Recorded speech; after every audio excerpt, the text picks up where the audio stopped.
बिस्मिल्लाहिर्रहमानिर्रहीम। 2 रोज़ कबल field martial हाफिज़ सैयद आसिम मुनीर साहब से जो मुलाकात हुई थी अहले तशय्युअ उलमा की, उसके बारे में बिलुमूम जो तासुर था वो बहुत अच्छा था। जो वीडियो पैगामात जारी किए गए इन शुरका की तरफ से वो बड़ी हौसला अफ़ज़ा थे और उससे लगता था कि ये मुलाकात बहुत ही मुफीद थी और बहुत ही इन हालात के हवाले से इसकी बहुत अहमियत थी। लेकिन 3 शुरका ने जो अपने सोशल मीडिया पे वीडियो बयान जारी किया इस मुलाकात के हवाले से, वो बड़ा अफसोसनाक भी है और उस पर ज़रूरत है कि हम थोड़ी बात करें उसके ऊपर। इन 3 लोगों ने इस मुलाकात में 4 चीज़ों पर उन्होंने एतराज़ किया है। एक तो उन्होंने ये कहा कि चीफ का रवैया तल्ख था, जिससे हम अपनी इहानत समझते हैं उसको। दूसरा, उन्होंने कहा कि उन्होंने हमारी बात नहीं सुनी, अपनी बात सुना के चले गए। तीसरी बात उन्होंने कही कि जितने भी लोग स्कर्दू वगैरह के हादसात में लोग गिरफ्तार हुए हैं तो उन पर फौजी अदालत में मुकदमा चलेगा। और चौथी बात उन्होंने ये कही आर्मी चीफ ने कि जिन लोगों को ईरान से मोहब्बत है वो ईरान चले जाए, पाकिस्तान छोड़ के ईरान चले जाएं। मेरी चूँकि बहुत मुलाकातें रही हैं आर्मी चीफ से, आर्मी चीफ बनने से पहले भी, आर्मी चीफ बनने के बाद भी, और बहुत सारी मुलाकातों में मैं शरीक रहा हूँ जिसमें उलमा अहले सुन्नत भी अलग से थे और मुश्तरका उलमा तमाम मकातब फ़िक्र के उलमा से मीटिंगें हुई, उसमें भी मैं शरीक रहा हूँ। तो मैंने फिर इसके बारे में कुछ अपने मुस्तनद ज़राए से मालूमात भी की, मेरे साबिक़ा तजारिब भी हैं और कुछ लोग जो शुरकाए मजलिस थे उनसे भी बात हुई। उसके नतीजे में मैं ये ज़रूरी समझता हूँ लोगों को बताना कि आर्मी चीफ की जो सबसे बड़ी खूबी जिसको मैं समझता हूँ वो उनकी गुफ्तगू में क्लैरिटी है। वो अपनी बात को बहुत साफ़ तरीके से करते हैं और हमेशा ऐसे ही करते हैं और इसी क्लैरिटी की वजह से दुनिया में उनको माना जाता है और इस क्लैरिटी की वजह से मैं समझता हूँ वो फातिह है। पाकिस्तान के जितने हालात भी ख़राब हुए हैं ये इसी लहजे, इसी क्लैरिटी न होने की वजह से कि जब लीडर खुद शशोपन में मुब्तला हो तो फिर सुनने वाले लोग कितने परेशान होते हैं। तो ये चीफ की क्लैरिटी की जो उनके अंदर खूबी है और वो इतनी वाज़ेह है और उस क्लैरिटी की वजह से पाकिस्तान में जितने भी फितने खड़े हुए थे अल्हम्दुलिल्लाह दिन ब दिन वो फितने ख़त्म होते जा रहे हैं। चाहे वो फ़ौज के अंदर फसाद फैलाने की बात हो या मजहबी हवाले से हो या अफ़गानिस्तान के हवाले से हो या फ़लस्तीन के हवाले से हो या ईरान के हवाले से हो। तो एक तो मैं ये कहूँगा कि इसको तल्ख रवैया नहीं समझना चाहिए और जब किसी शख्स की शख्सियत के ज़िम्मे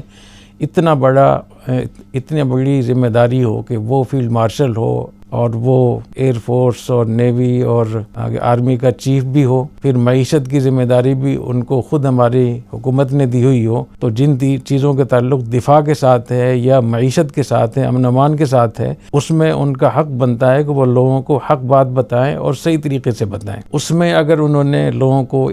की इस्लाह के लिए कोई बात कही है या उनको मुतनब्बे किया है या उनको मुतवज्जे किया है और या इंतज़ामी हवाले से उन्होंने कोई बात की है तो उसको इहानत समझने की बजाय उसको अपने मुल्क के हवाले से उसको एक अच्छा मशवरा और अच्छी तंबीह और अच्छी इस्लाह समझना चाहिए। और मैं समझता हूँ बहुत बुरा होगा कि इतनी बड़ी सतह की हाई लेवल की मीटिंग को इस तरीके से उसके चंद फ़िक्रों को लेकर जज्बातियत को फ़रोग़ देना या सियासी चीज़ों को उभारना या फ़िरक़ा वाराना सोच को लोगों तक पहुँचाना, ये बहुत ही अलमजालिस बिल अमाना के ख़िलाफ़ भी है और जो जंगी हालात में हर पाकिस्तानी के लिए जो जिम्मेदारी है कि वो अपना जिम्मा अदा करे, फ़र्ज़ अदा करे, उसके साथ भी ख़यानत है। मैंने ये सुना है कि उन्होंने आर्टिकल 5 का हवाला दिया। आर्टिकल 5 तो ये कहता है कि हर पाकिस्तानी वो अहद करता है कि हम अपने मुल्क से वफ़ादार रहेंगे और गैर मशरूत वफ़ादारी होगी। तो अगर पाकिस्तान में रहते हुए कोई आदमी अगर पाकिस्तान की सलामती पर अफ़गानिस्तान को तरजीह देता है या ईरान को तरजीह देता है और खुल्लम खुला इसकी बात करता है तो उसको यही कहा जाएगा, आर्टिकल 5 ही का हवाला दिया जाएगा और इसको तल्ख कहना, इहाना समझना, इसको कहेंगे कि आपकी अपनी कमज़ोरी की बात है। और ये जो उन्होंने कहा कि उनकी बात नहीं सुनी, तो मैंने जो मालूमात की हैं तो मालूम हुआ कि उन्होंने कुछ लोगों की बात भी सुनी थी और फिर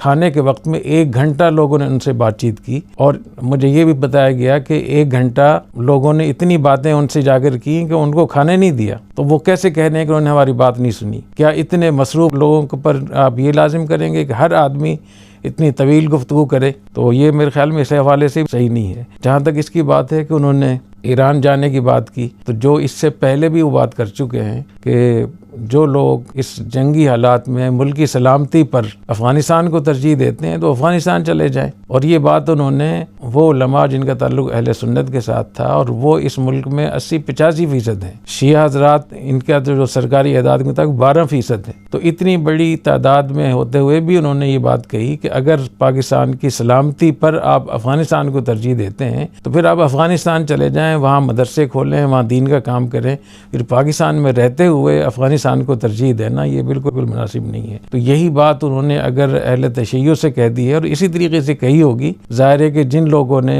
कराची में, लाहौर में, स्कर्दू में इतने बड़े पैमाने पर उन्होंने तबाही बर्बादी फैलाई और जो उन्होंने नारेबाजी की और जो सोशल मीडिया पर जिस तरीके से पाकिस्तान के ख़िलाफ़, रियासत के ख़िलाफ़ उन्होंने इतनी ख़तरनाक बातें की, और फिर स्कर्दू में 2 फ़ौजियों को ज़िंदा जलाया उन्होंने, और किस तरीके से जो फ़ौजी इदारे थे, जो वहाँ ब्रिगेड हेडक्वार्टर था, किस तरीके से उसको फूंका उन्होंने। तो उनके जवाब में आर्मी चीफ को यही कहना चाहिए, तो ये आर्टिकल 5 के हिसाब से जो स्कर्दू में जो कुछ हुआ तो ये तो वफादार नहीं बल्कि गद्दार हैं। तो जो लोग इतनी बड़ी गद्दारी करें तो उनकी गद्दारी का जो केस है, और वो बरह रास्त फ़ौज से मुताल्लिक भी, हमला भी फ़ौज पे हो, और आर्मी चीफ के 2 बेटों को, 2 फ़ौजियों को, यानी 2 बेटों को आपने ज़िंदा जला दिया, तो उनके लिए आपका ये कहना कि उनको माफ़ कर दें और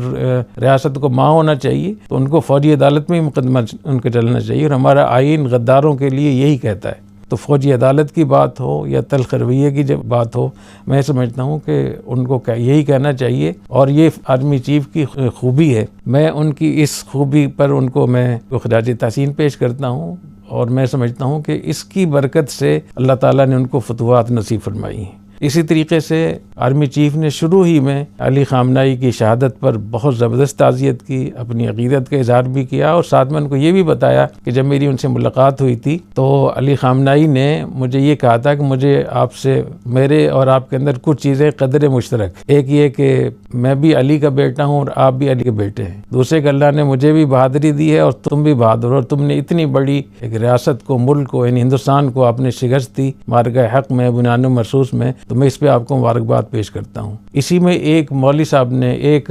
जो शुरकाए मजलिस थे, उन्होंने ये कहा कि हमें अली ख़ामनेई साहब ने ये कहा था कि आप लोग पाकिस्तान का ख्याल रखें, और उन्होंने ये रिवायत सुनाई, हुब्बुल वतनी मिनल ईमान, तो जिस वतन में आप रह रहे हैं तो उसकी खिदमत करना, उसके साथ वफादार रहना, ये ईमान की अलामत है। और ख़ुद अली ख़ामनेई साहब ने हमें नसीहत की थी। इसलिए इन 3 हज़रात का इस पे नाराज़ होना ये बिल्कुल सही नहीं है, और हम इसकी मजम्मत करते हैं। और ख़ास तौर पे इतनी बड़ी हाई लेवल की जो मीटिंग होती है उसके अपने कुछ तकाज़े होते हैं, उसका कुछ बरम होता है, तो इससे मालूम होता है कि ये लोग इस काबिल ही नहीं थे कि इनको इस मजलिस में बुलाया जाता। जज़ाकुमुल्लाह।